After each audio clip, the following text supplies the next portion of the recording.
Rawalpindi Kent کے علاقے صدر میں کوئلہ چوک پر موٹر سائیکل میں نصب بارودی مواد دھماکے سے پھٹ گیا، جس سے قریب موجود متعدد افراد زخمی ہو گئے، جبکہ دھماکے کی وجہ سے ایک شخص موقع پر جاں بحق ہو گیا۔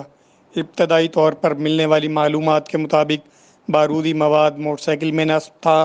دھماکے کی اطلاع ملتے ہی پولیس، سول ڈیفنس اور بم ڈسپوزل اسکواڈ بھی موقع پر پہنچ گیا۔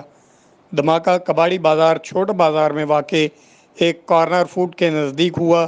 دھماکے کی نوعیت معلوم کرنے کے لیے تحقیقات کی جا رہی ہیں۔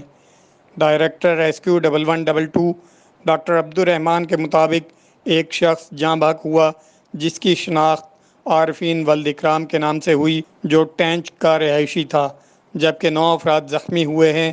زخمیوں میں 3 بچوں عباس، سفیان، ولی سمیت عمران ولد اقبال، شمریز ولد یعقوب، ناصر ولد افسر، شاہد ولد علی محمد، خدا بخش ولد فیض بخش، حماد ولد بلال، حر ولد نثار، احمد دین ولد نور دین، فراز ولد محمد الیاس شامل ہیں۔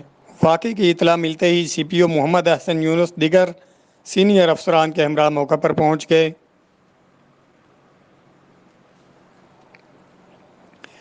سی ٹی ڈی اور دیگر قانون نافذ کرنے والے اداروں نے موقع پر تفتیش شروع کر دی ہے اور زخمی کو ہاسپٹل منتقل کر دیا گیا ہے۔ ابتدائی تحقیقات کے مطابق دھماکہ خیز مواد موٹر سائیکل میں نصب تھا۔ فرانزک سائنس لیب اور تفتیشی ٹیمیں موقع سے شواہد اکٹھے کر رہی ہیں۔